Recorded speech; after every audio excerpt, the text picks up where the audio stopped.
ya dijo la colega, pertenezco a Fundación Deuda Interna y a la Unión de Trabajadores de Salud. Fundación Deuda Interna es una ONG sin fines de lucro que trabajamos junto a los pueblos originarios de nuestro país. Y bueno, trabajamos también en el cuidado del medio ambiente, la salud, la educación. Y bueno, la presentación mía es muy cortita, pero bueno, viene, digamos, a traer a colación la problemática del desmonte. En las comunidades donde nosotros trabajamos, que es en el norte de Salta, en el departamento de San Martín y en varias otras zonas de ahí de Salta, tienen la misma problemática que tiene Córdoba, la provincia de Córdoba, que es el gran desmonte. Bueno, si me pueden pasar el video, por favor, así hacemos la introducción. A Salta le dicen la linda, porque tiene bosques donde viven comunidades de pueblos originarios que existen desde antes de la formación de nuestro país. La desaparición de estos bosques por la deforestación ilegal o por la que el gobierno permite no es solo una cuestión de oxígeno. Cuando un bosque se va, desaparece el hogar de cientos de comunidades indígenas. Se extinguen culturas, saberes, canciones, idiomas, leyendas y sueños. Para que Salta siga siendo la linda, ayúdanos a difundir la lucha de los pueblos originarios de Argentina.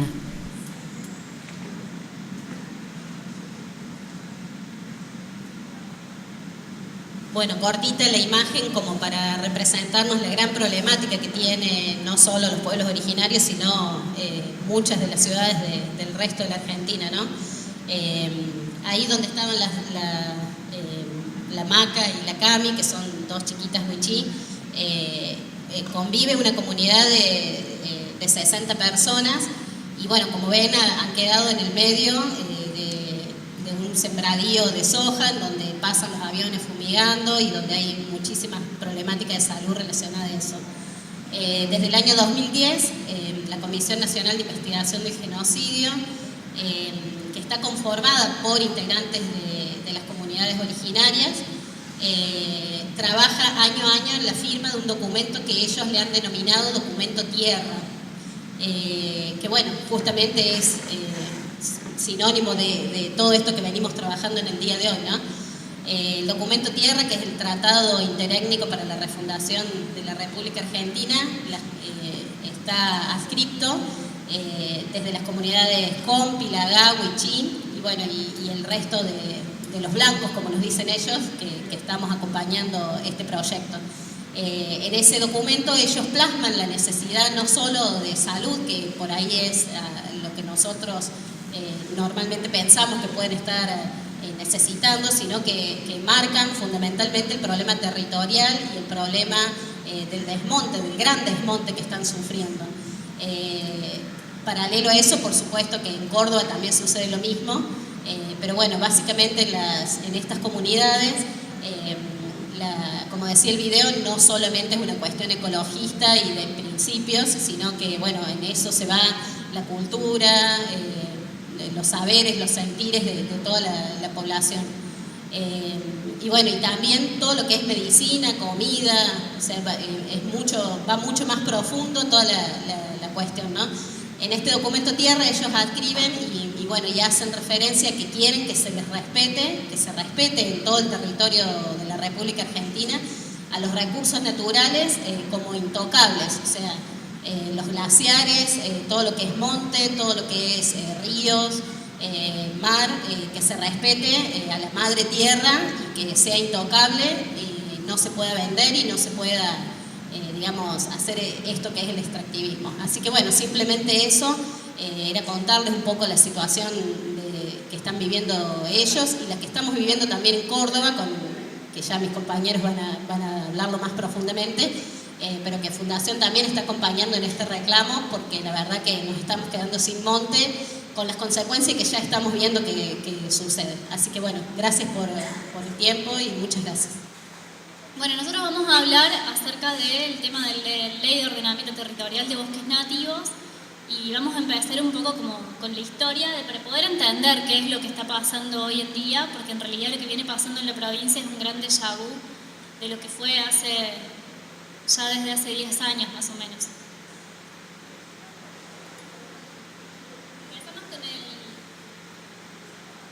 Empezamos con el artículo 41 de la Constitución como justamente, ¿no?, lo que venimos hablando, estar en contra del extractivismo. El extractivismo, si hay algo que no respeta, es este artículo,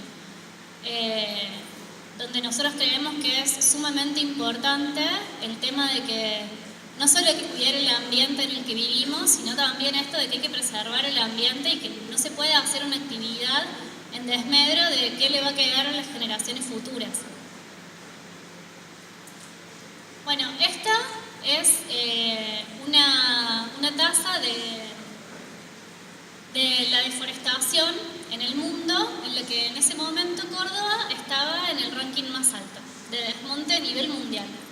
Igual seguidito de cerca por provincias como Salta, Chaco, Santiago del Estero.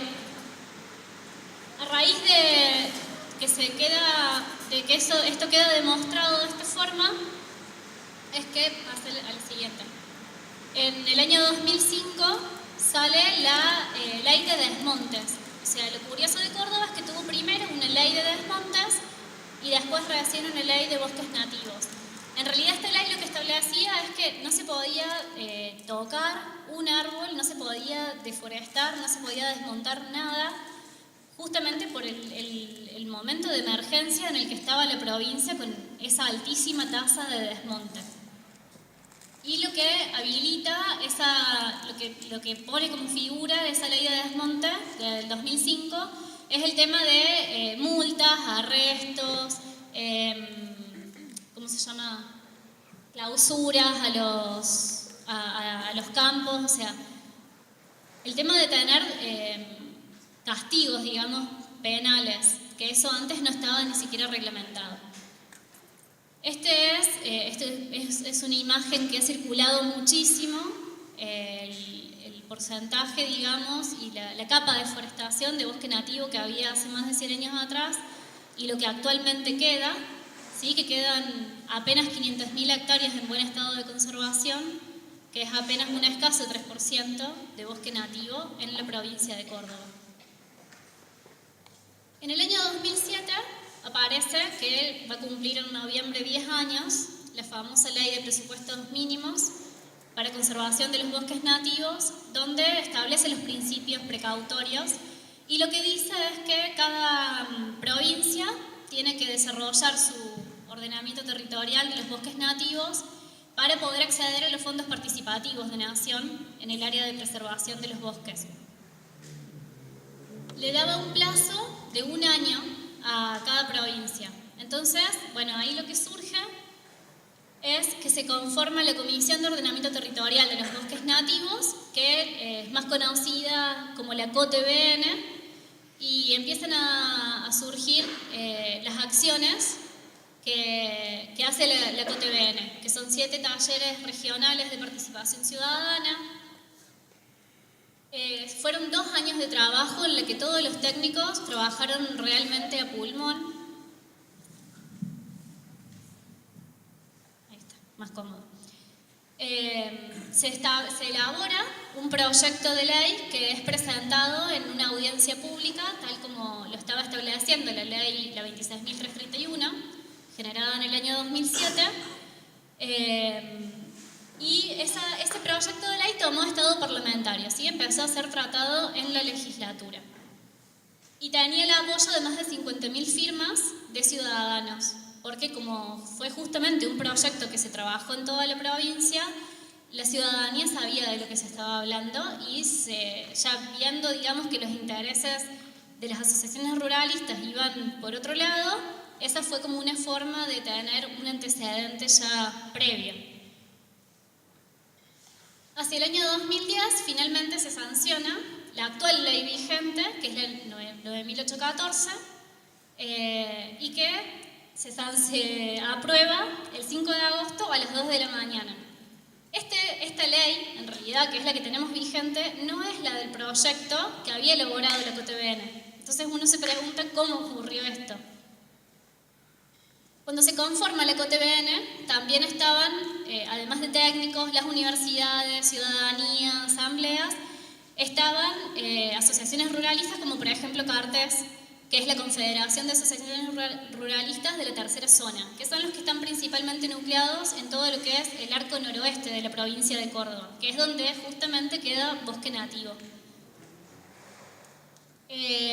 Lo que hace Cartes es que se retira de la comisión, ¿sí? De la COTBN, se retira porque vieron que no tenían mucha chance de establecer allí sus intereses, de dejarlos plasmados en ese proyecto de ley que se estaba elaborando.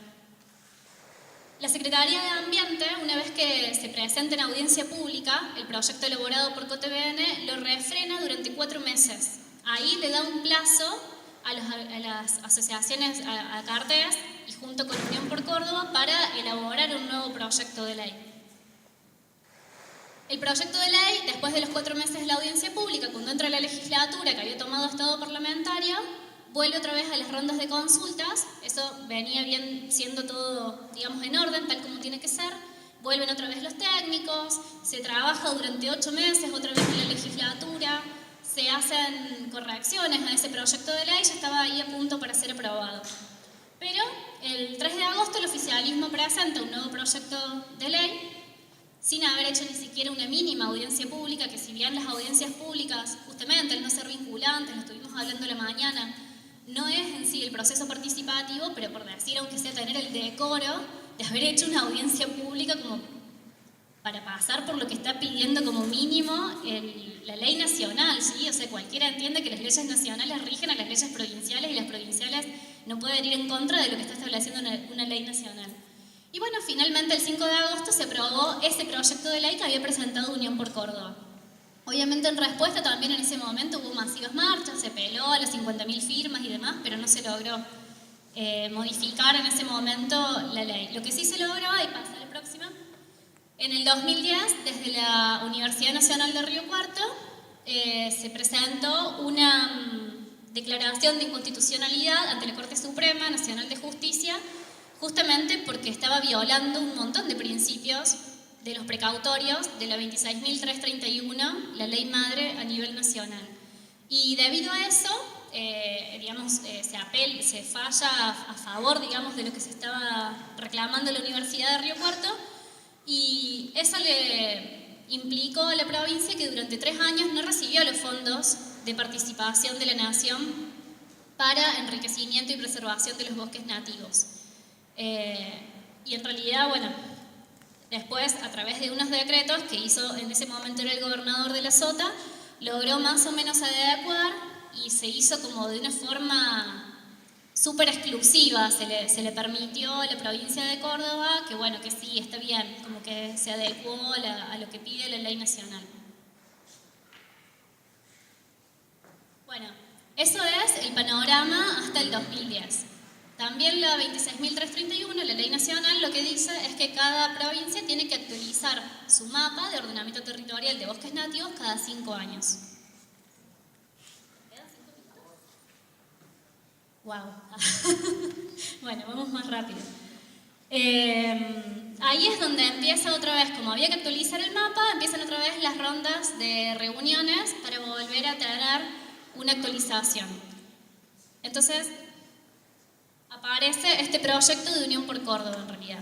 El movimiento campesino en realidad se retiró de esa mesa de diálogo porque justamente lo que se percató es de que se estaba haciendo algo a espaldas de la gente y se estaba haciendo en realidad un nuevo proyecto de ley, no una actualización del mapa, que era lo que exige la ley nacional, y justamente empiezan a denunciar y ahí es que la ciudadanía, las asambleas y demás empezamos a aparecer. Este proyecto de ley de Unión por Córdoba es inconstitucional porque incluso en su título habla ya de las especies exóticas, no es solamente para bosques nativos. O sea, son los aspectos que nosotros como coordinadora y desde los distintos espacios estamos visibilizando y denunciando. Viola el principio precautorio de no regresividad porque insta al tema del cambio de uso de suelo. Lo que tienen de particular los ordenamientos territoriales es que justamente son leyes que no tienen solo el articulado, sino el mapa, que es sumamente clave. Y el mapa establece cuáles son las zonas de áreas rojas, cuáles son las zonas de áreas amarillas y cuáles las de verde. Las zonas de áreas rojas no se pueden tocar, solamente son de preservación. En las zonas de áreas amarillas puede haber algunas ciertas actividades y en las zonas de áreas verdes son las que se suelen llamar de sacrificio y son las áreas productivas. Y este proyecto de ley de alguna forma llevaría a que zonas que son de área roja pasen a ser de área amarilla.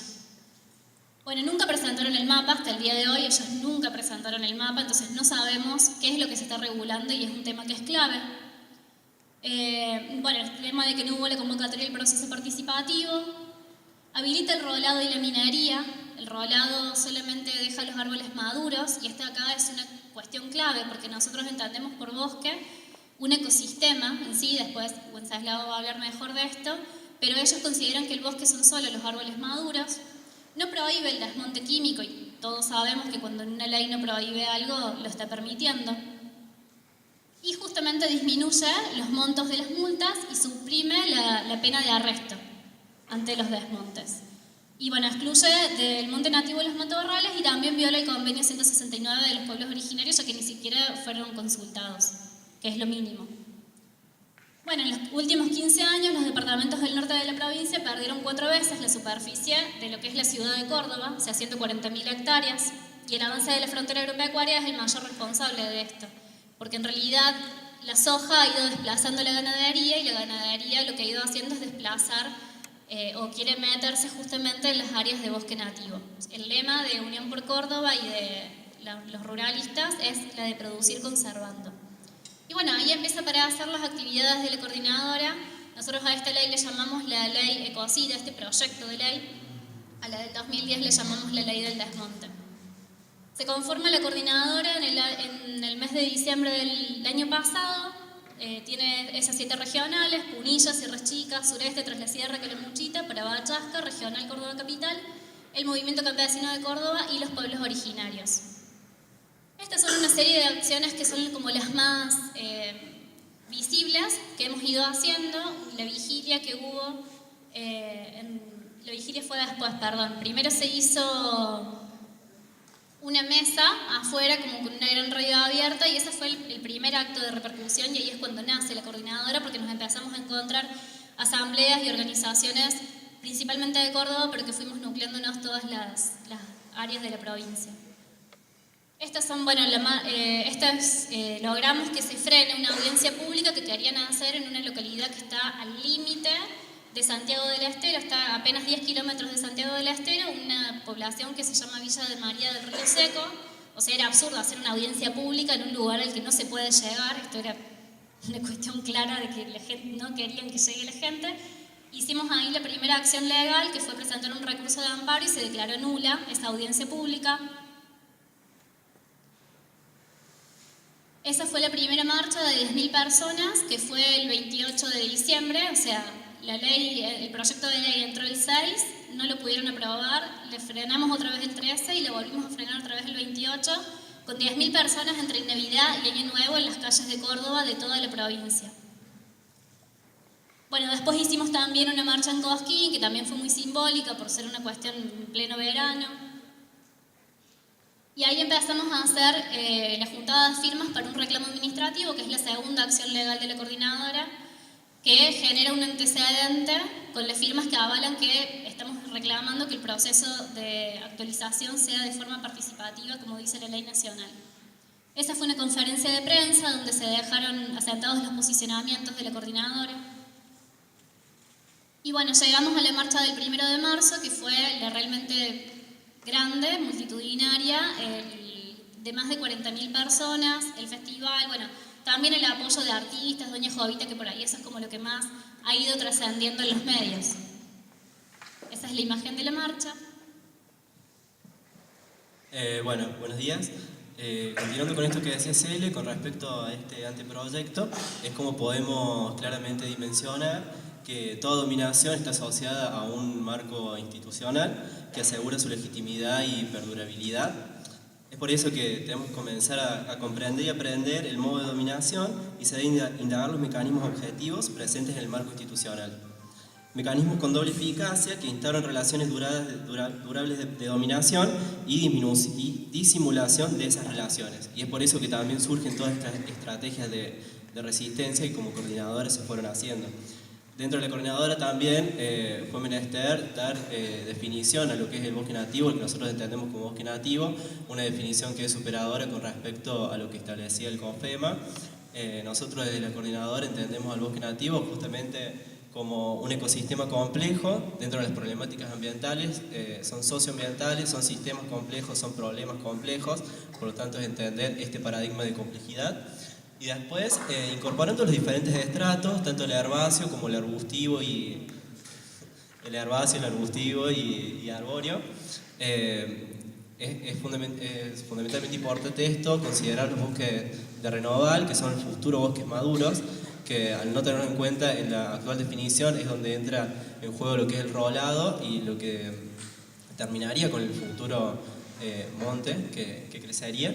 También con respecto a la definición es que entendemos que hay un montón de actividades culturales que las sociedades hacen uso de este bosque y que no pueden quedar excluidas dentro de esta definición.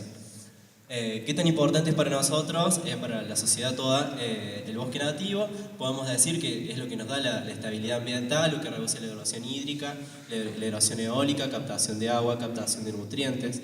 Como decíamos recién, también el tema de la parte cultural es parte de nuestra cultura. Nuestro bosque nativo es lo que da nuestras raíces.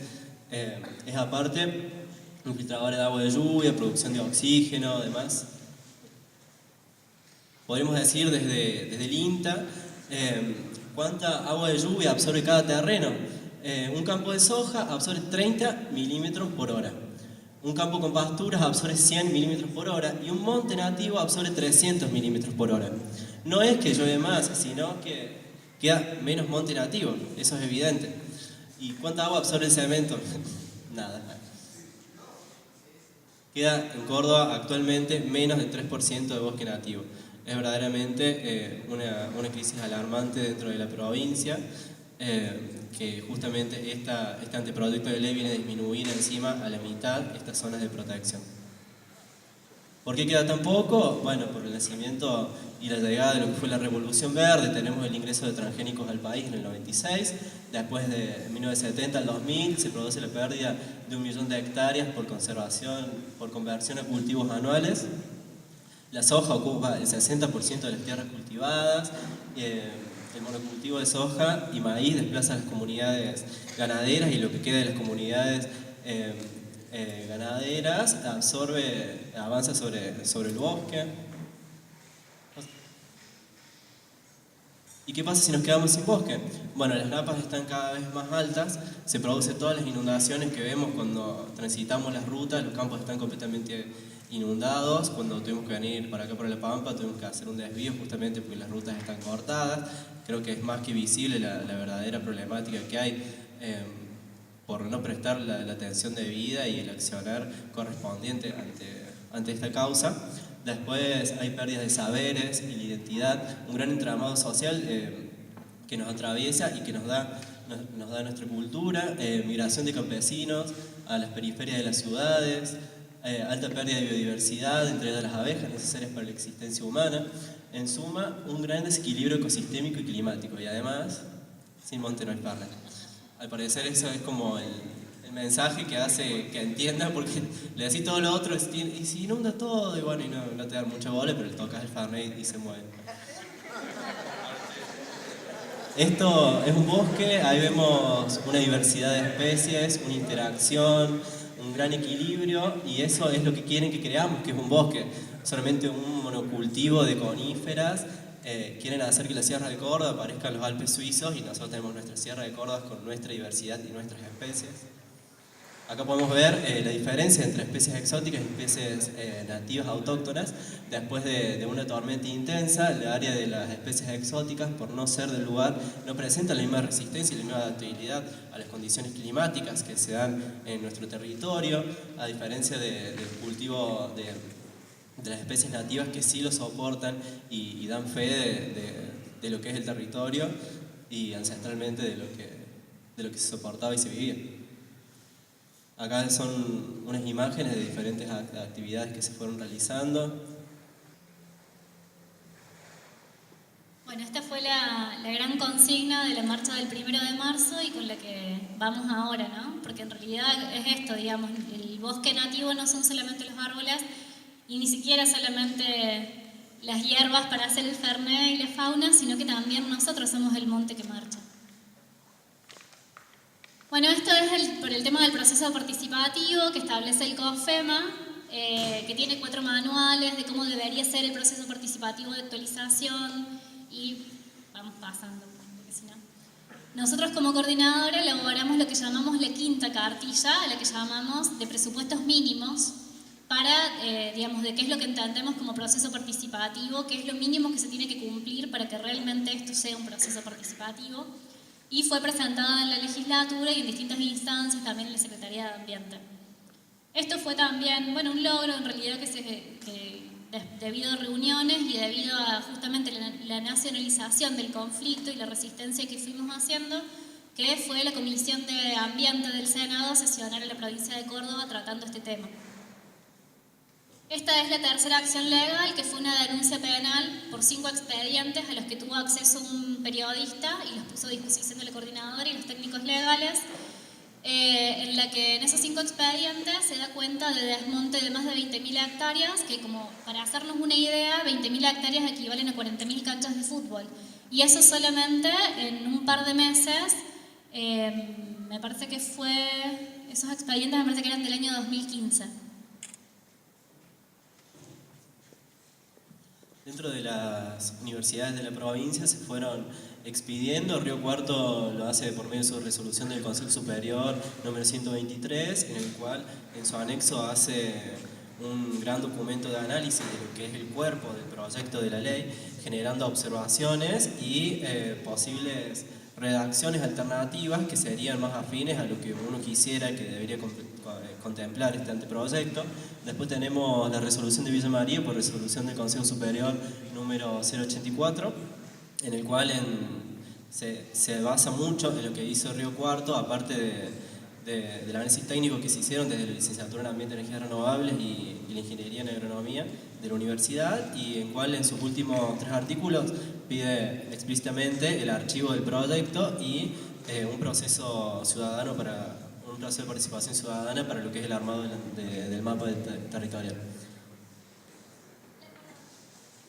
Sí, después, con respecto a la presentación de la herramienta multicriterio, como habíamos dicho recién, como dijo Cele, lo que se presentó siempre fue el cuerpo de ley del anteproyecto, pero nunca se presentó el mapa. Últimamente, el viernes 19 de mayo, se presentó en el Consejo Superior de Villa María la herramienta multicriterio que se utilizaría, el sistema de información geográfico, en el cual estuvieron presentes la Universidad de Río Cuarto y la Universidad de Villa María.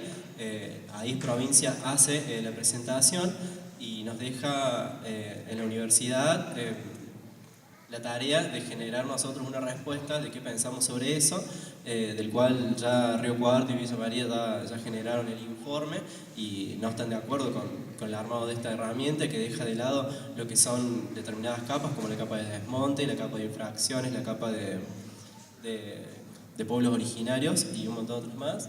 Y después, con lo que pasó en Córdoba, se hizo la misma presentación de la herramienta para la Universidad de Córdoba, y hubo un suceso violento del cual no se dejaron participar a muchos investigadores e investigadoras de la universidad. Participó solo un público selecto que pudo ver la presentación de esta herramienta y por dichos del rector se dijo que el argumento final es el que saldría desde el rectorado y no desde la universidad, por lo que después se hicieron todas las objeciones habidas y por haber necesarias. Sí, fue como un gran lobby ahí, cayó el Secretario de Ambiente, que la Secretaría de Ambiente de la provincia es la autoridad de aplicación de esta ley. Y cayó a presentar esta herramienta para multicriterios, que es la que supuestamente se usaría para elaborar el mapa, y él sale a venderla por todos lados como que está aprobada por Ambiente de la Nación, cuando en realidad ni siquiera está aprobada por Ambiente de la Nación, que le hizo un montón de correcciones. Más las que ya le hizo en conjunto Villa María como Río Cuarto, y que cuando lo presentaron en Córdoba fue absolutamente violento, puertas cerradas, no dejaban entrar a técnicos y científicos propios de la universidad, ni siquiera ciudadanos, por decir que por ahí es como que siempre está esta parte de que nos cuesta más entrar. La filmina anterior era también pero es en relación a esta segunda también. Esto en realidad fue ahora el pasado 30 de mayo.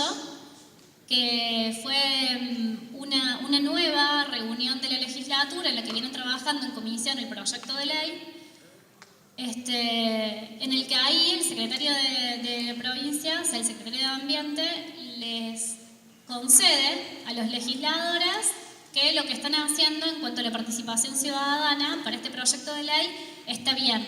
Y esa es una gran aberración porque en realidad es el Poder Ejecutivo el que tiene que ser autoridad de aplicación y no el Poder Legislativo.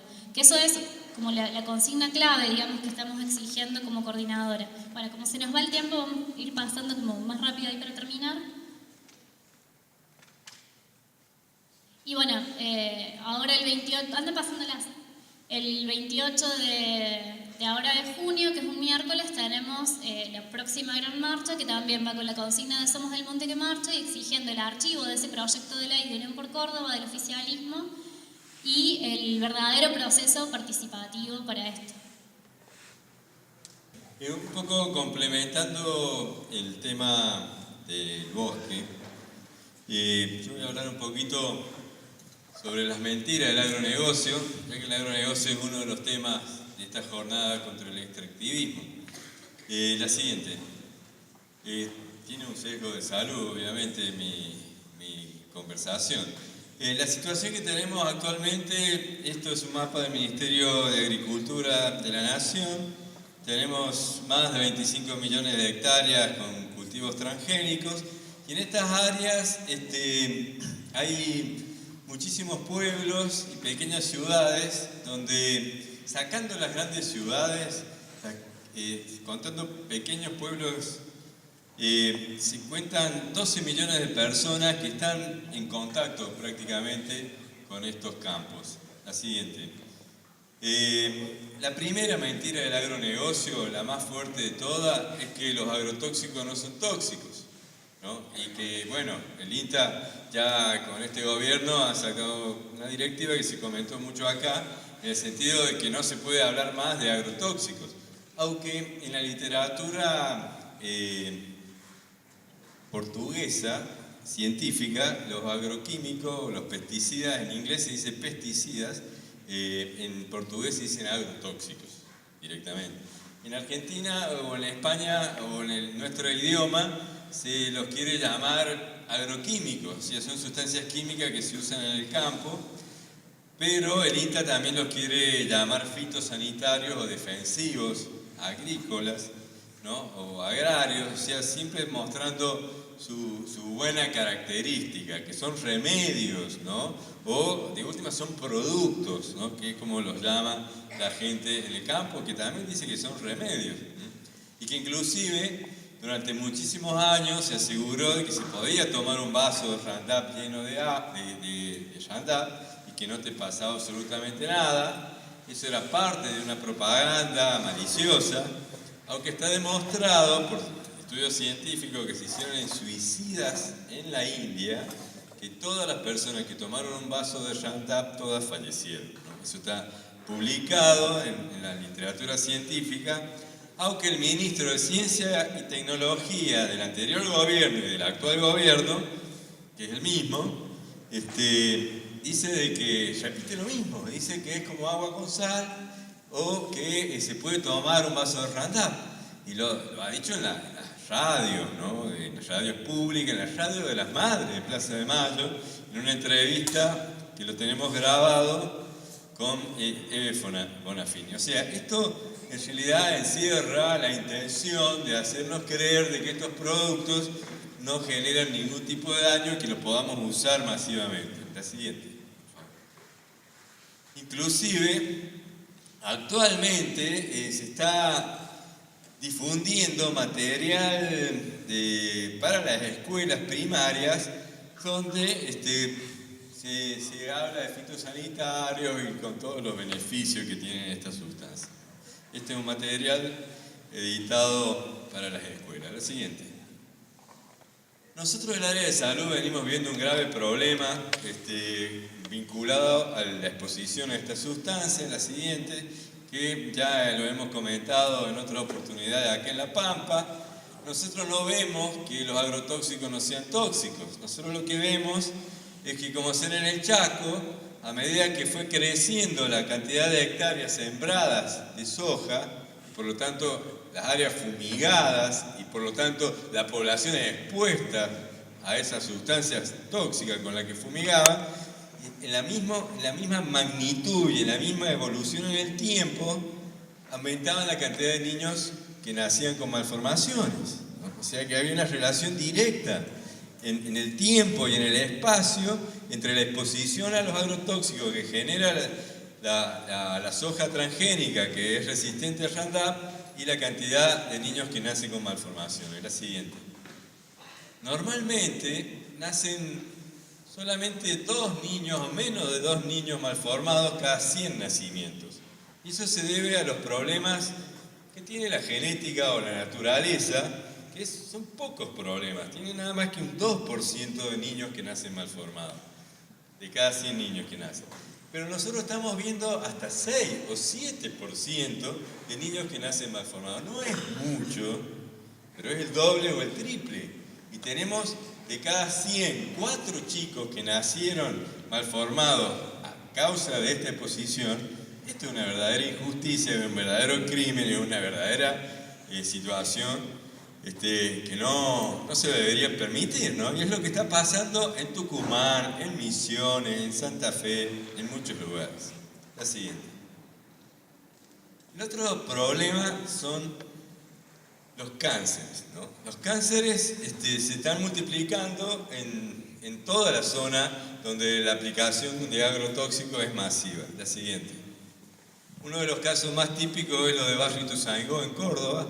Este era un barrio que estaba rodeado de campo, no es un barrio sojero, no es un barrio agrícola, es un barrio de gente muy pobre, muy humilde, trabajadora, que se empezó a enfermar.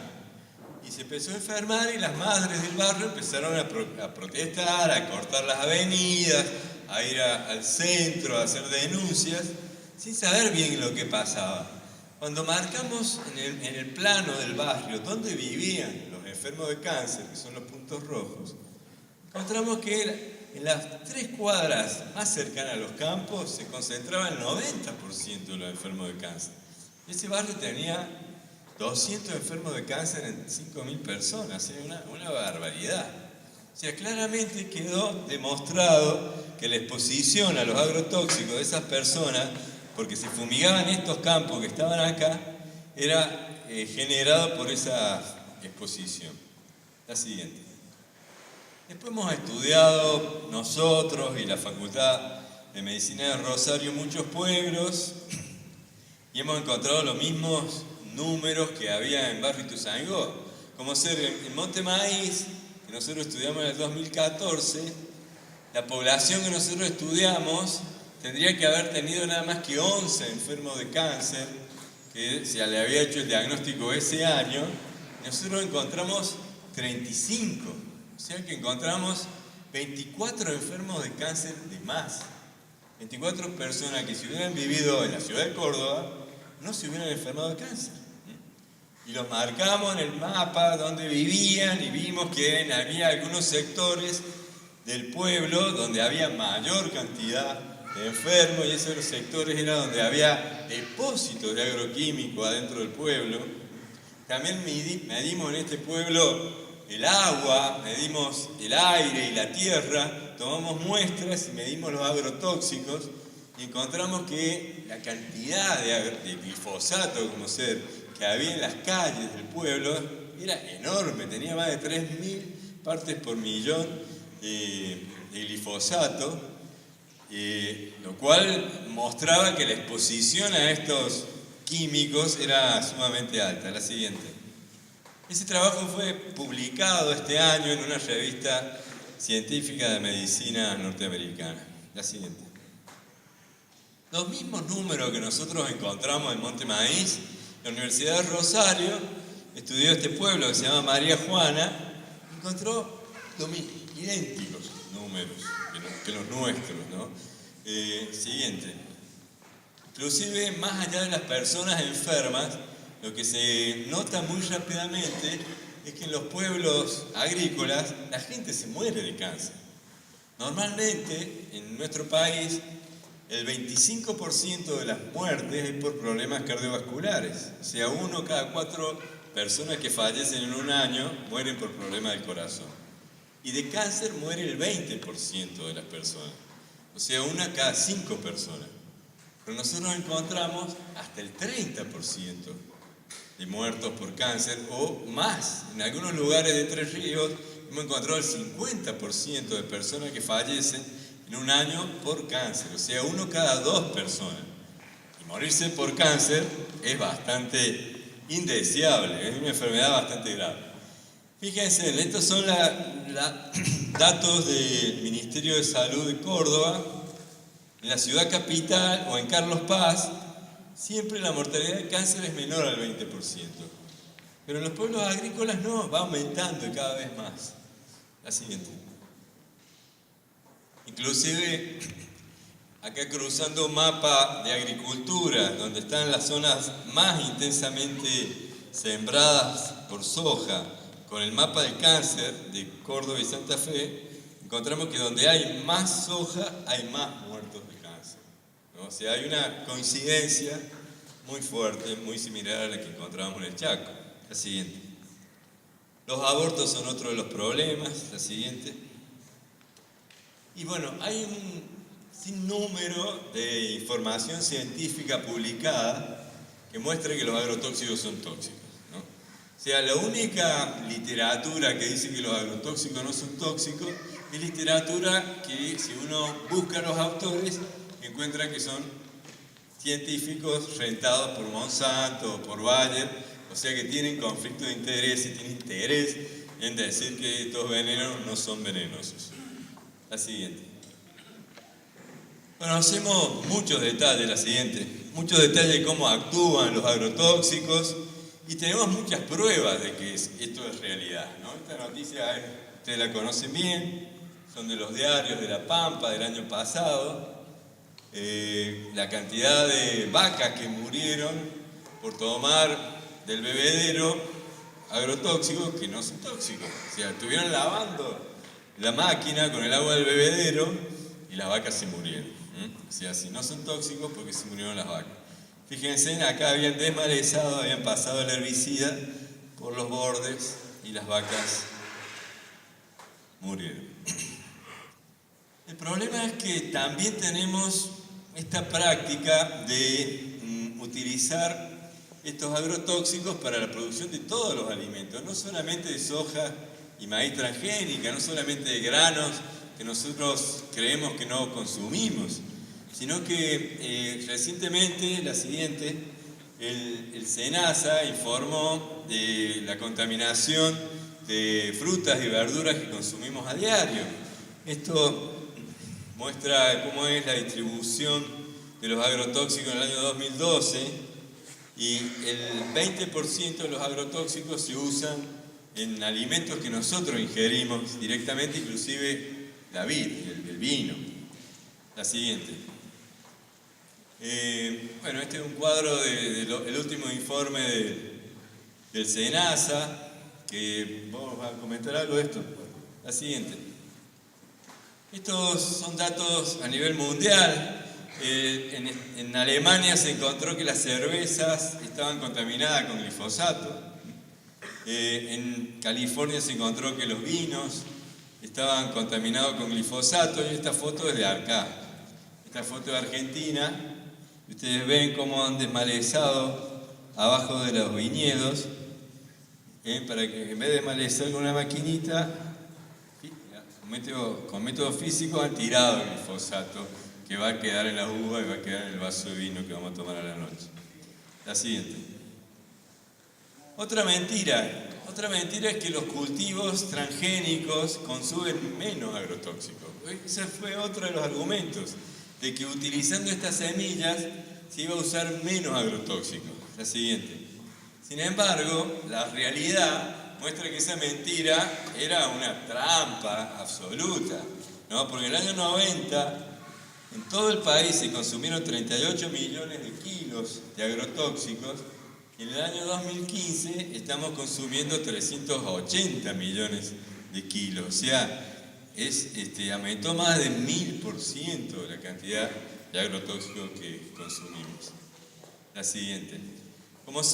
Esto es un ejercicio que se puede hacer en muchos pueblos. Este es parte del ejercicio que hicimos en Monte Maíz. Monte Maíz, el área de influencia del pueblo son 65.000 hectáreas que se cultivan con soja, maíz y trigo. Nosotros sabemos que se usan 15 kilos de pesticidas de todo tipo por hectárea, por año, y que 10 de esos son kilos de glifosato. Entonces sabemos la cantidad de glifosato que usan en esa zona. En la zona de Monte Maíz son 650.000 kilos, que dividido la población de Monte Maíz nos daba 81 kilos por cada persona. Eso daba la carga de exposición de esa población, que tenía 3 veces más cáncer que la que tiene la ciudad de Córdoba. Porque la ciudad de Córdoba tiene una carga de exposición que es la carga que tenemos en todo el país, que es de 6 kilos por persona. Pero la mayor cantidad de glifosato se tira en estas zonas. Esto se puede hacer en cualquier pueblo.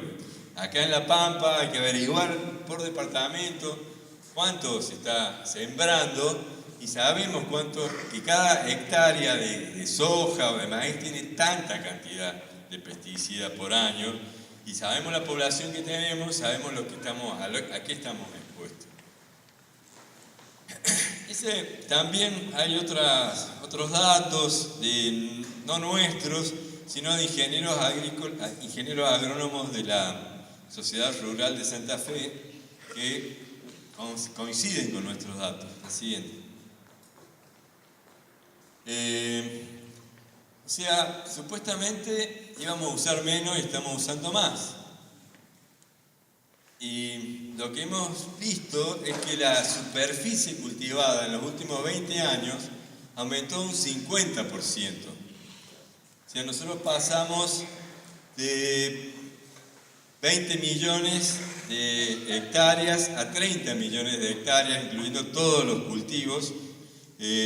O sea que aumentó 10 millones de hectáreas, o sea, un 50%. Y la cantidad de agrotóxicos aumentó un 1000%, un 800%. O sea, no hay relación, porque no dicen, bueno, usamos más agrotóxicos porque hay más superficie cultivada, pero la relación no es la misma. Aumentó un 50% la superficie y un 800% los agrotóxicos. Porque las plantas, porque los insectos se van adaptando a los venenos, entonces para lograr el mismo efecto necesitamos aplicar dosis más grandes o mezclarlo con otros productos. La siguiente. Otra de las mentiras es que los cultivos transgénicos y el uso de agrotóxicos aumentan los rendimientos de los cultivos.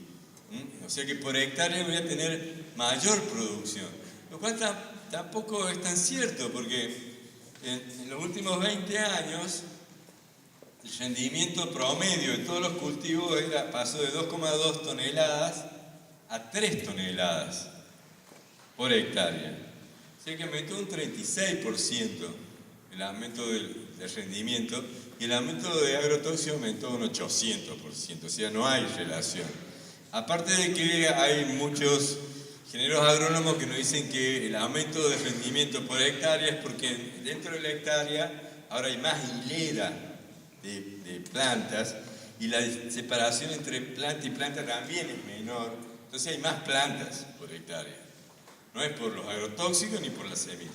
La siguiente. Bueno, este gráfico muestra cómo aumentaron los agrotóxicos, cómo aumentaron las hectáreas, cómo aumentó el rendimiento. Imagínense, esto es el gran triunfo de estas empresas, que en realidad aumentaron las ventas de esa empresa. La siguiente. Haciéndonos creer de que todo iba a ser al revés. O sea, ellos promovían un negocio donde iban a vender cada vez menos. Promovían un negocio con productos que eran inocuos, pero que cada vez va a hacer falta usar menos de esos productos. Eran muy filantrópicos, Monsanto y Bayer, ¿no? La verdad es esta, cada vez usamos más. La cuarta y última es que los agrotóxicos y los transgénicos son necesarios para combatir el hambre del mundo. O sea, que nosotros Digamos, estamos combatiendo el hambre del mundo, porque la gente en el campo muchas veces, nosotros vamos mucho a los pueblos, y al final los productores nos salen a decir de que bueno, que en realidad ellos están sufriendo toda esta agricultura tóxica, pero están haciendo que la gente pueda comer en el mundo. Uno dice, ¡ay, qué gente tan buena estos productores, tan filantrópicos, que están trabajando tanto para que la gente no tenga hambre, no para comprarse una camioneta nueva, ni tener propiedades por todos lados, ni viajar por el mundo. Y es una verdadera mentira, porque tampoco el hambre del mundo que existe, porque hay 900 millones de personas que no comen lo suficiente, y eso no se debe a que no falten alimentos. La siguiente. La FAO, en el año 86, informó que se producía cantidad de alimentos suficiente para toda la población. Y que desde entonces ha aumentado cada vez más la producción de alimentos, más rápido que la población. O sea que hay alimentos para alimentar a todos, pero hay un problema de que el alimento no se distribuye por la necesidad de las personas, sino por si la persona puede pagarlo o no. ¿No? Entonces los que no pueden pagar, no comen. Y los que pueden pagar, muchos de ellos son gordos. La siguiente. Terminando, hay un concepto que es el de la huella ecológica, que es la cantidad de superficie ecológicamente activa, o sea, verde, con capacidad de producir lo que nosotros consumimos y de eliminar lo que nosotros desechamos. O sea, no solamente producir lo que consumimos, sino poder metabolizar nuestra basura. Eso significa 1,8 hectáreas por persona en el planeta. La siguiente. Sin embargo, cuando uno ve algunos países, encuentra que hay países que la huella ecológica es de 10 hectáreas o de 9 hectáreas, no de 1,8. Están usando una superficie más grande de la que cuentan ellos directamente. No sé si me entienden. A ver la siguiente. Es como si los países los pusiéramos por la huella, la cantidad de territorio fértil que utilizan, veníamos a Estados Unidos o a Europa así de gordos, ¿no? Son países gordos porque ellos consumen un territorio fértil mucho más grande que el que tienen. Y son territorios que sacan de otros lugares. Entonces la huella ecológica de ellos la están emitiendo en todo el país, en todo el mundo, perdón. Eso es el extractivismo. Ellos necesitan sacar gran parte de nuestros recursos, de nuestros bienes naturales, para poder mantener los niveles de consumo. Muy bien. Nada más, muchas gracias. Yo voy a referir un poco a hacer una breve historia de lo que nuestro colectivo sanitario de La Pampa fue capaz de hacer en un año. Es decir, yo les voy a contar a ustedes un poco qué fue lo que hicimos, qué fue lo que estuvimos haciendo, de qué manera lo hicimos, qué experiencias tuvimos, en fin, un poquito de todo eso. Y para eso me voy a permitir leer un texto que yo preparé por la duda que yo no pudiese estar. Así que me van a saber tener paciencia. Digamos, yo voy mechando cosas mías con el texto y más o menos se hace un poco más llevadero. Así que vamos a ver qué pasa. 15 minutos.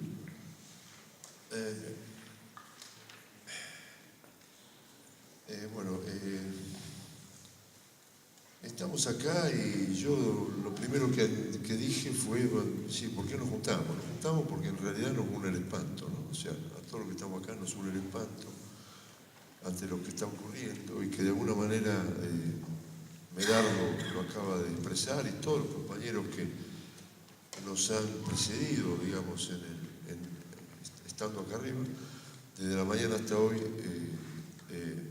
nos han evidenciado en qué consiste el espanto. La megaminería, la deforestación, el fracking, el shale gas, etcétera, etcétera. Y nos une el espanto ante la imposición de un modelo que es extractivista, en donde el tema del agronegocio es parte de ese modelo. que sintéticamente hablando y en criollo, lo podríamos caracterizar de la siguiente manera, muy simple. Quieren vaciar la Argentina, no dejarla de pie. Lo que no pueden llevarse lo van a dejar contaminado para siempre. Total, ¿qué les importa si nuestro territorio, que aún es nuestro, es un área gigantesca de sacrificio? Es eso, llevarse todo. El cielo que nos cobija e inspira nuestros sueños. El aire que respiramos, el suelo y sus nutrientes. El agua, las montañas y sus minerales. El mar, sus peces y sus algas. Llevarse hasta la mismísima población que aún habita en el interior profundo de nuestro país, echarlo de sus tierras, de sus lares, dirían los españoles, a hombres, mujeres, niños, niñas, adolescentes, viejos, etcétera, para tirarlos hacia la nada, representada por las grandes ciudades argentinas, para vivir hacinados, dependientes de los favores del puntero de turno o caer en manos del narco. Ahora bien, ¿cómo nacemos nosotros? ¿Cómo nace el colectivo sanitario de La Pampa? Yo siempre digo que fue una feliz coincidencia, ¿no? El 20 de mayo pasado, del año pasado, perdón, no de este, pasado, cuando por iniciativa de los compañeros del Sindicato de Trabajadores de Salud Pampeana, el CITRASAP, el colectivo Andrés Carrasco y la Federación Sindical de Profesionales de Salud de la República Argentina, FESPROSA, se realizó en Santa Rosa la jornada titulada La relación de los agroquímicos con la salud humana y el medio ambiente. En el aula magna acá de nuestra universidad, y con disertaciones a cargo de los compañeros Medardo Ávila Vázquez, que acaba de referirse al tema, y del abogado ambientalista Darío Ávila, que contó a la vez, bueno, esta movida contó a la vez con, tengo que justo decirlo, con el auspicio de la Fundación Chadwick y con la Universidad Nacional de La Pampa. El evento convocó un público que colmó las instalaciones del aula magna y significó el primer paso en el inicio de reuniones periódicas entre quienes nos sentíamos sensibilizados por la aplicación masiva de todo tipo de agroquímicos en la producción agrícola y por sus consecuencias en la salud y en el ambiente. Se nos planteó la necesidad de organizar una segunda jornada, esta vez en General Pico, que concretamos el 9 de septiembre también del año pasado.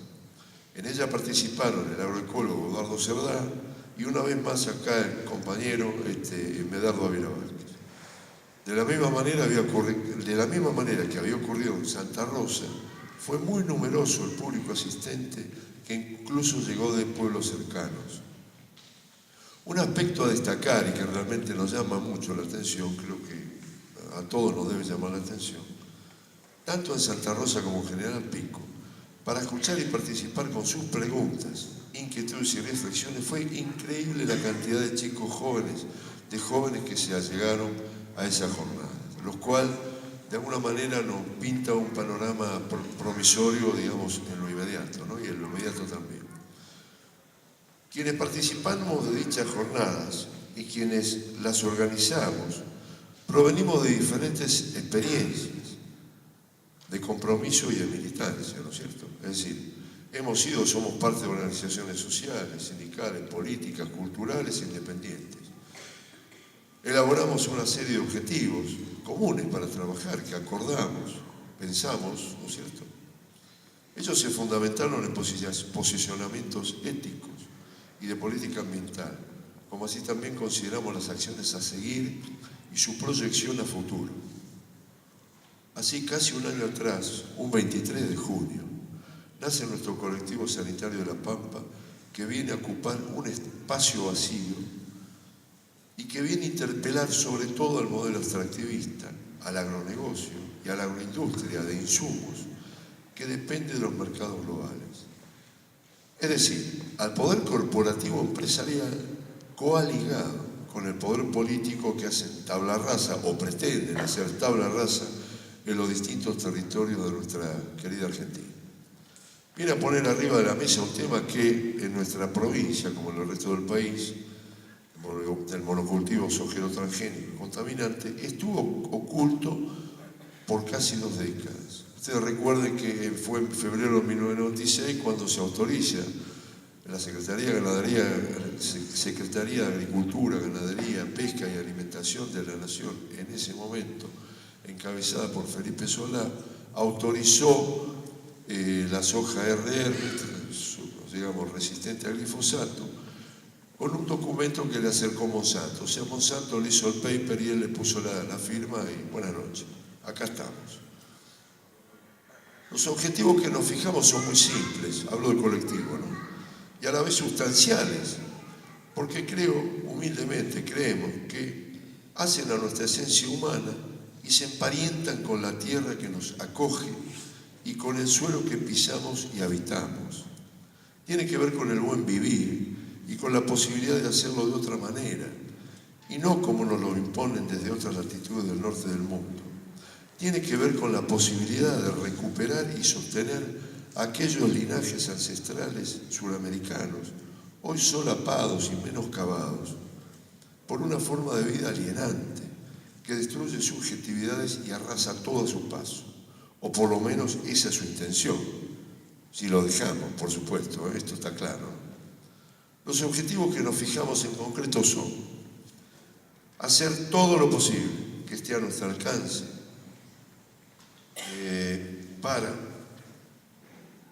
desde la acción, para que nuestros hijos y los hijos de nuestros hijos puedan convivir con salud y sin angustias los años que les toquen estar sobre este mundo.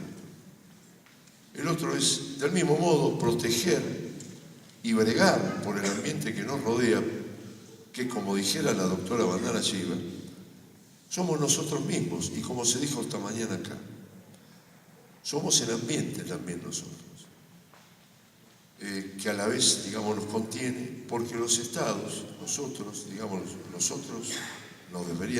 deberíamos bregar para que el Estado se ocupe. Bueno, la cuestión es que los estados, por acción o por omisión, lo siguen estropeando, como ya hemos visto en los videos esta mañana, con políticas que causan perjuicios que afectan seriamente a todos quienes habitamos los países del sur del mundo. Los pampeanos y los argentinos todos deben tener garantizada la soberanía alimentaria. Por ello el Estado debiera actuar con políticas acordes con ese objetivo, constituyéndose en el primer garante de la misma. La soberanía alimentaria no es más que el derecho de los pueblos a decidir y producir sus propios alimentos de forma sostenible y ecológica. Como podrán advertir, esto es incompatible con el modelo del agronegocio actual. Bueno, bien, a partir de tener claro hacia dónde marchábamos, no nos detuvimos más, así literalmente, o sea, empezamos a caminar y seguimos caminando y a veces quedamos realmente muy cansados porque seguimos caminando y haciendo cosas en relación a este tema. Y es así que hoy, cuando hacemos un alto y miramos hacia atrás el camino que recorrimos, es realmente para asombrarse, y no estoy exagerando, todo lo que hemos hecho en casi 12 meses de trabajo. De las reuniones semanales de los jueves fueron surgiendo ideas, inquietudes, propuestas y tantas otras cosas más, como por ejemplo viajar al interior pampeano, visitar sus pueblos y escuchar a sus habitantes, y así fue haciéndose el camino. Sin ir más lejos, acá entre los presentes hay amigos y compañeros que nosotros hemos estado con ellos en sus respectivas localidades. Entre las localidades estuvimos en Parera, Quemú, General Pico, Anguil, Macachín, Intendente Alvear, Ingeniero Luigi, a la vez que nos conectamos con vecinos de Guatraché, Miguel Cané, Jacinto Arauz, Trenquelauquen y tantos otros que nos llamaban por teléfono. O, para nuestra sorpresa, se llegaban los jueves hacia el local del Sindicato de Salud, donde hacemos nuestras reuniones habituales, para contarnos lo que estaba pasando en sus pueblos. ¿Y qué pasaba en sus pueblos?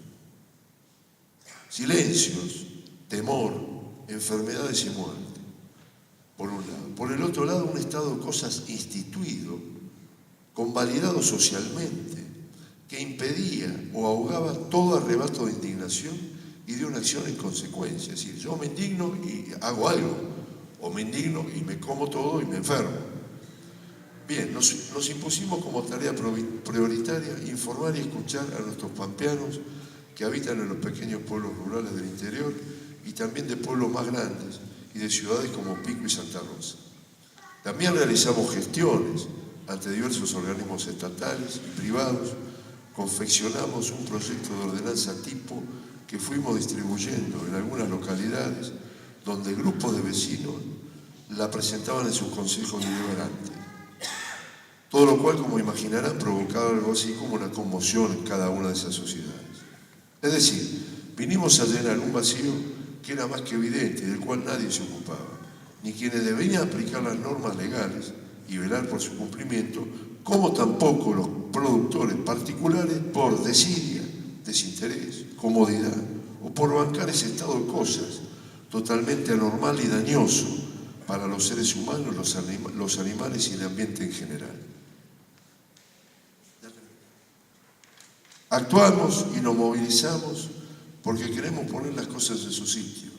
Queremos poner las cosas en su sitio, que es precisamente el antónimo, lo opuesto a lo que representa el modelo extractivo, que, como hemos advertido durante esta jornada, consiste en sacarlas de donde están para llevarlas a otro lado, para provecho de las corporaciones, por supuesto, no otros intereses los guían.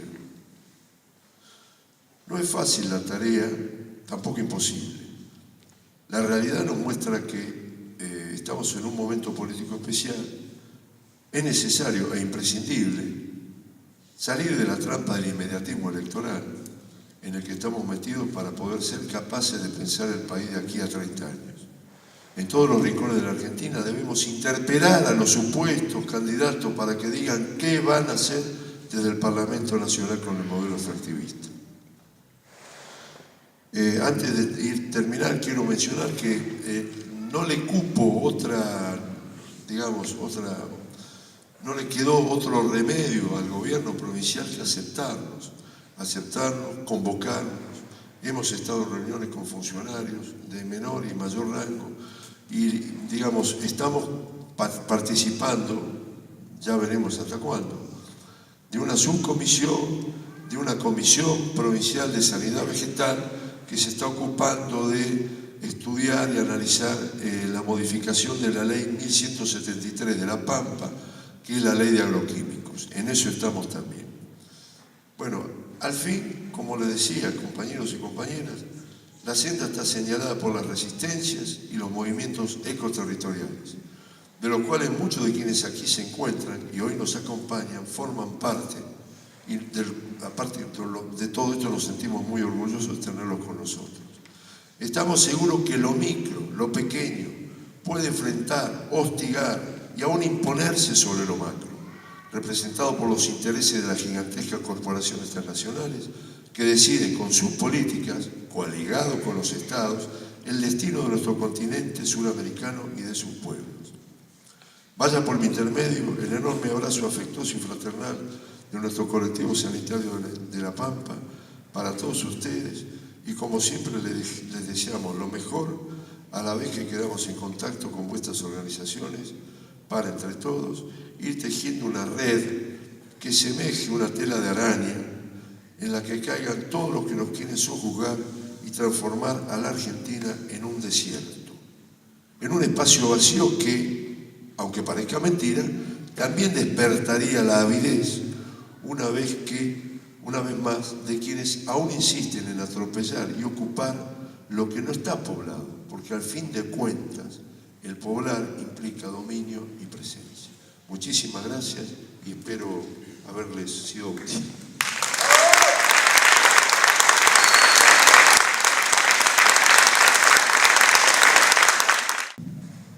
Bueno, mi nombre es Fernando Cabaleiro, pertenezco al espacio Naturaleza de Derechos. Gracias al colectivo sanitario La Pampa por invitarnos, estar con los compañeros de luchas territoriales de toda la Argentina. Para nosotros es un honor y compartir esta mesa con los compañeros. Bueno, yo voy a hablar un poco de lo que es nuestro trabajo en materia de agronegocio. Nosotros somos un colectivo que básicamente, hacemos activismo judicial.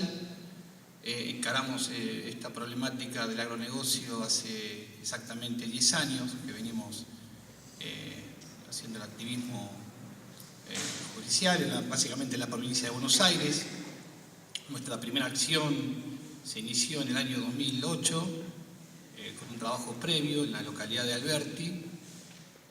Empezamos a ver estas cuestiones de las fumigaciones cerca de las casas, prácticamente arriba de lo que es el casco urbano en Alberti.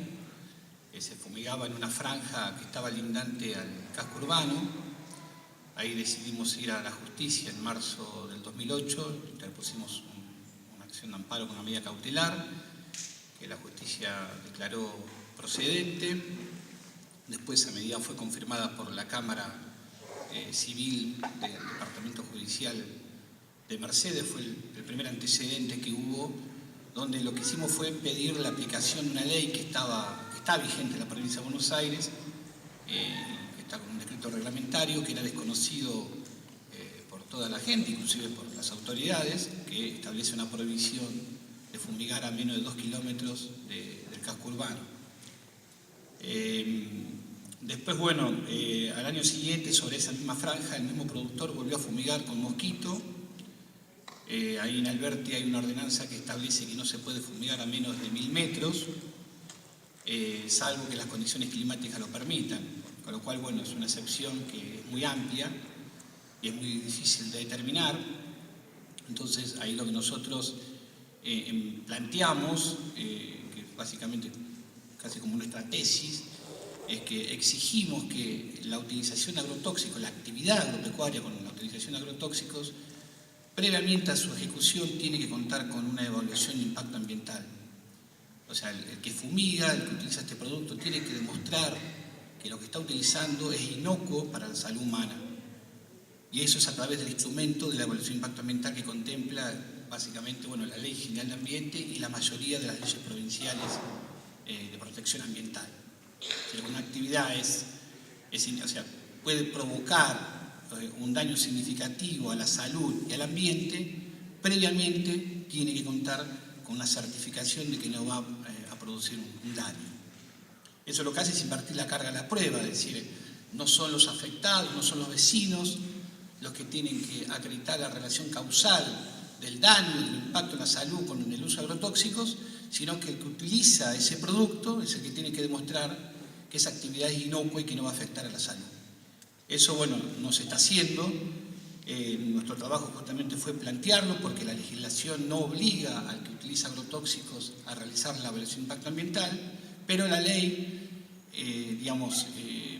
ambiental establece, ese criterio y por lo tanto nosotros decimos que es aplicable a la actividad agropecuaria. Bueno, ese caso, llegó a la Corte. Ahí la Corte lo que hizo fue salomónica, fue declarar ilegal la fumigación, concreta porque no se había cumplido con la ordenanza, pero dejaba la puerta abierta porque, se podía seguir fumigando si las condiciones climáticas lo permitían. En el caso concreto se demostró que la dirección del viento iba a la localidad, al casco urbano, y que, bueno, por lo tanto la fumigación era ilegal. Pero no decidió el tema de fondo que a nosotros nos interesaba, que era que la actividad se tenía que suspender porque no contaba con la evaluación de impacto ambiental. Entonces, al año siguiente volvimos a la carga con el mismo planteo, en otro caso que teníamos, el caso del agua. Ahí nosotros también estamos planteando la problemática del agua en la provincia de Buenos Aires, que está afectada con arsénico.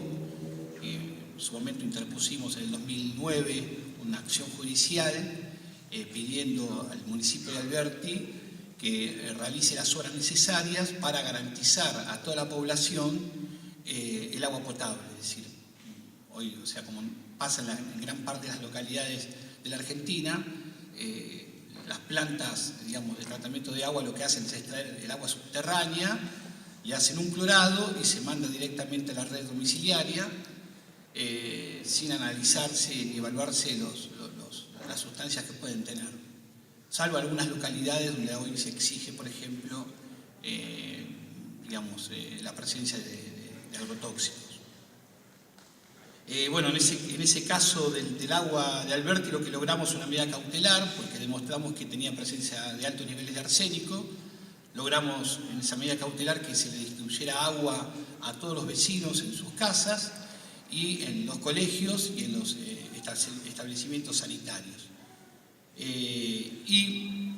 Digamos, a raíz de la sentencia que nos había salido en contra en la Suprema Corte, o sea, que no había hecho lugar al planteo nuestro, ahí planteamos el tema de exigirle a todos los productores que tenían, digamos, que desarrollaban esta actividad agropecuaria en los territorios que estaban cerca de los pozos de extracción de agua que servían a la red domiciliaria, que tuvieran la evaluación de impacto ambiental. En ese caso, el juez de primera instancia hizo lugar a la medida cautelar y estableció una protección de todos los pozos de extracción de agua, o sea, una distancia de 1000 metros, donde aquellos productores que tenían su titulares de tierra fumigaban, solamente lo podían hacer si tenían una evaluación de impacto ambiental previa. Ese es un caso importante porque, bueno, ahí vemos el impacto que tienen los agrotóxicos vinculado con el agua. Después, bueno, en el 2014 abordamos la problemática de las escuelas rurales fumigadas. En la provincia de Buenos Aires hay más de 3.000 establecimientos rurales que están afectados por el uso de agrotóxicos. En este caso concreto, bueno, se trata de Coronel Suárez, el partido de Coronel Suárez, donde hubo un trabajo previo el que era director de Ambiente, Emanuel Garrido. Emanuel encaró esta problemática haciendo estudios en todas las escuelas rurales, hizo un acuerdo con el grupo de estudio e investigación de la Universidad de La Plata a cargo del doctor Marino de Misa, donde ellos tomaron las muestras de agua de lluvia de los distintos establecimientos. El agua de lluvia lo que hace, te da, digamos, la calidad del aire, digamos, que hay en un lugar. Sí, porque el agua de lluvia, cuando llueve, digamos, los primeros milímetros de lluvia, lo que hacen es hacer un registro de la calidad atmosférica y eso te muestra si hay presencia o no de sustancias tóxicas o no. En este caso concreto, de las escuelas rurales de Coronel Suárez, el 75% de las muestras dieron presencia de agrotóxicos. Es un trabajo que hizo Emanuel y que nosotros lo tomamos hasta que, bueno, apareció un caso muy concreto que fue, digamos, de extrema gravedad, donde había vientos de hasta 50 kilómetros en el momento que se estaba fumigando y afectó a una escuela que se encuentra en el paraje del Relincho, donde, bueno, se tuvo que evacuar a la escuela. Se había fumigado con 2,4-D y ahí nosotros decidimos interpusimos el amparo judicial en la justicia de Bahía Blanca y, bueno, con un trabajo en conjunto, interdisciplinario. Ahí trabajamos con Medardo, que nos hizo un dictamen médico. Después también trabajamos con Javier Sousa, que le planteamos también al juez la alternativa que hay, es decir, que porque muchas veces en las contestaciones de demanda los productores lo que nos dicen es que no hay otra forma de producir. Entonces ahí nosotros le planteamos que sí, que se puede producir sin agrotóxicos. Y bueno, con ese trabajo previo, más las informaciones sumarias, logramos una medida cautelar importante que fue establecer una restricción de 1000 metros para las aplicaciones terrestres y 2 kilómetros para las aplicaciones aéreas. Ahí lo que hicimos en cuanto a las aéreas fue, digamos, extender la prohibición que existe en la provincia de Buenos Aires a las escuelas rurales, dado que el decreto reglamentario prohíbe las fumigaciones aéreas solamente en relación al casco urbano, dejando afuera a los pueblos rurales y a las escuelas rurales. Bueno, esa acción para nosotros, bueno, fue emblemática por la lucha de Manuel. Ahí tuvimos también un caso muy particular porque 3 de las madres que firmaron por sus hijos, que firmaron el amparo, cuando digamos, se tomó conocimiento de la acción judicial y la medida cautelar, esas 3 mujeres, bueno, sus maridos trabajaban en campos de la zona y sus capataces, o sea, los capataces de sus esposos, las obligaron a desistir del amparo bajo, digamos, la amenaza del despido de sus maridos. Y bueno, lamentablemente para protegerlas y, digamos, salvar la situación, desistieron del amparo y continuamos nosotros. Ahí invocamos el artículo primero de la ley 25061, que es la ley de la niñez, dado que nuestros hijos no iban a esa escuela, nosotros somos de Buenos Aires, y esta acción se estaba interponiendo en Coronel Suárez, en Bahía Blanca, y bueno, esa ley lo que permite es justamente que es una ley nacional, es importante saberlo porque es aplicable en todas las jurisdicciones, que dice que cuando está comprometido el interés de los niños, niñas y adolescentes, cualquier persona puede interponer una presentación administrativa, una acción judicial, digamos, otorgándole una legitimación extraordinaria. El juez concedió esa legitimación, es el primer caso donde se aplica este artículo, por eso nosotros lo consideramos muy importante, fue confirmado por la Cámara Contencioso Administrativa de La Plata y también por la Suprema Corte de Justicia, y ahora lo que resta es la cuestión de fondo, que nosotros ahí estamos exigiendo también, que la actividad tiene que ser suspendida si no cuenta con una evaluación de impacto ambiental. Eso ahora está en análisis por la Cámara Contencioso Administrativo, tuvo una sentencia de fondo favorable también en septiembre del 2016. Y bueno, y el último caso que, digamos, que hemos trabajado y que ya está en curso, que es contra Papel Prensa. Papel Prensa en Alberti tiene un emprendimiento, un aprovechamiento de bosque implantado para la producción de la pasta, ¿no? de su planta.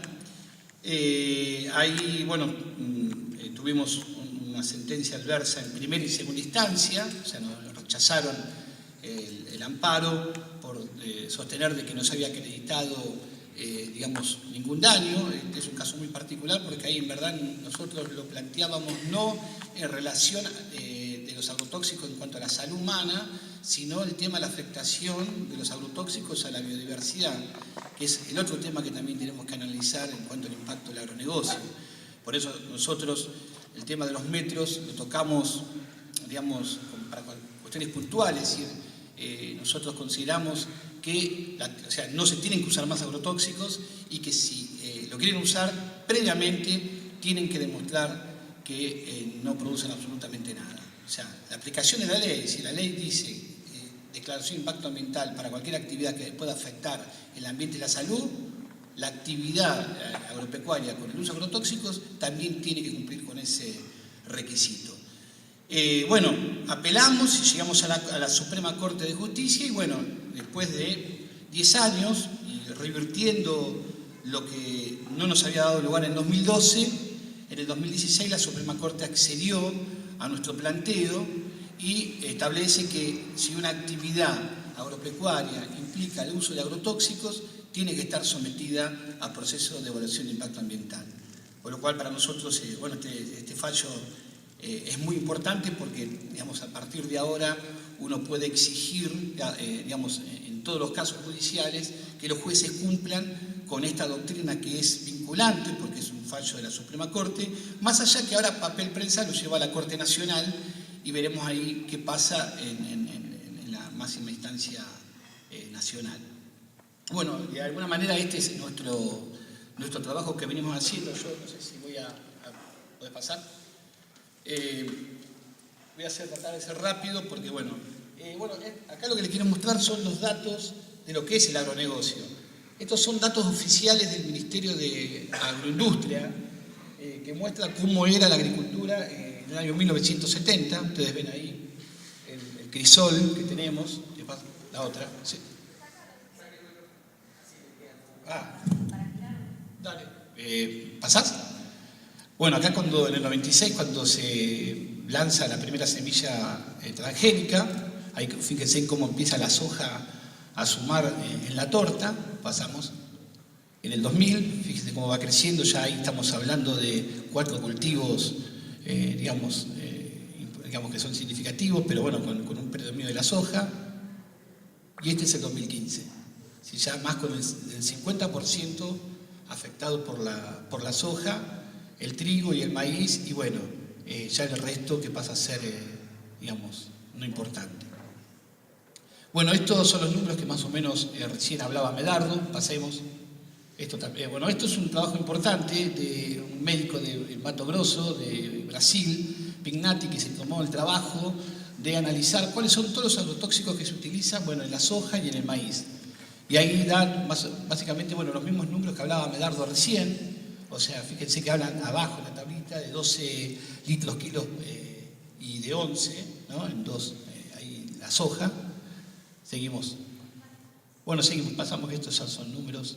Esto, bueno, acá lo que les quiero mostrar es el tema de cómo distintos organismos están demostrando que el agronegocio es incompatible con el paradigma ambiental que nos propone la Constitución. Es decir, como bien decía recién acá la compañera de Codevnova, el artículo 41 establece un paradigma en lo que las actividades tienen que satisfacer las necesidades actuales, pero sin comprometer las necesidades de las generaciones futuras. Y acá vemos la insostenibilidad de la cual nos habla la Secretaría de Ambiente de la Nación en el 2008, que saca un informe que es contundente contra la sojización, que es un documento que nosotros presentamos en todas las causas judiciales. Eso después fue revalidado en 2015 por la Auditoría General de la Nación, donde también su informe y su dictamen sobre el agronegocio es contundente. Y bueno, y tenemos el corolario, que es el más importante de todos. Este es un documento de la Relatoría del Derecho a la Alimentación de la ONU, al Consejo de Derechos Humanos de este año, donde claramente le exhorta a todos los estados a cambiar este modelo de agricultura. Es decir, habla justamente, fíjense, a ver si se puede ver, en el tercer renglón, dice: hemos llegado a un punto de inflexión en la agricultura. El modelo agrícola dominante actual es altamente problemático, no solo por los daños causados por los plaguicidas, sino también sus efectos sobre el cambio climático, la biodiversidad y la incapacidad de garantizar la soberanía alimentaria. Esto lo está diciendo un organismo, o sea, digamos, una relatoría que pertenece a las Naciones Unidas. No, pasa al último, porque esto va a quedar afuera. Sí. Bueno, ¿cuánto tengo? 2 minutos, bueno. No, y esto es el último trabajo que venimos haciendo nosotros, o sea, digamos que la problemática de los agrotóxicos no es solamente por la exposición directa a las fumigaciones, sino también que es un tema que comprende a toda la sociedad argentina por el tema de consumo de alimentos contaminados con agrotóxicos. Es decir, no es solamente por los cultivos extensivos y por la soja y el maíz, sino también por el uso de agrotóxicos en lo que es en las frutas, hortalizas y verduras. Es decir, eso comprende entonces, o sea, digamos, a los pueblos fumigados y a las grandes ciudades. Y nosotros, bueno, hicimos, desde hace un año estamos insistiendo al SENASA para que nos dieran información sobre los controles que hace en forma rutinaria. Se nos venía negando sistemáticamente. Fuimos a la justicia y ante el amparo judicial nos dio la respuesta de los controles, y estos de alguna manera son los números que arrojan. Estos son números oficiales, es decir, no son números nuestros, que son de los controles que hace el SENASA. Y bueno, los porcentajes son las muestras positivas, con presencia de agrotóxicos. Fíjense, la manzana, de 237 muestras analizadas, 203 casos dieron presencia de agrotóxicos. Y así, bueno, vamos teniendo la zanahoria, uva. Estos son los agrotóxicos que se encontraron, es decir, la mayoría, fíjense que son de banda amarilla, banda roja. Inclusive se encontraron productos que están ya prohibidos.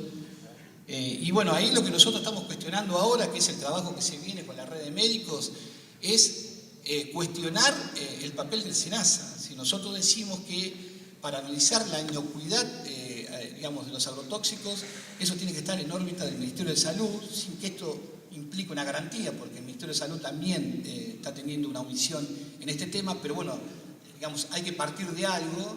Y lo primero que tenemos que, debe partirse es que el SENASA no tiene que analizar la inocuidad alimentaria de los productos alimenticios. Esto tiene que estar en manos de los médicos y no de un ingeniero agrónomo que nos hable si un agrotóxico produce o no daño a la salud o si tiene efectos crónicos o no. Eso tiene que ser un médico y no un ingeniero agrónomo. Por eso nosotros ahora vamos a cuestionar al SENASA su rol en este sentido. Así que bueno, eso un poquito, pues, gracias.